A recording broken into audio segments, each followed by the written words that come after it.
Here I have iPhone XS and let me show you how to force restart on the following device. So basically it's very simple. Let's just press volume up, volume down, and then let's press and hold the side button. So let me show you.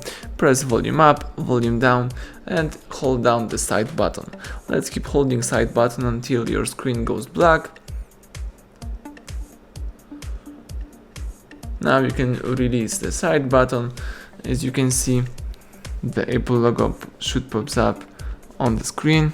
That's it. The Apple logo is right here, so let's just wait until your device will be ready to use. This operation is especially useful when your device is stuck or just you would like to restart your device. And that's it. Everything went well. Now you can use your iPhone. So thank you for watching. Please subscribe our channel, leave thumbs up under the video.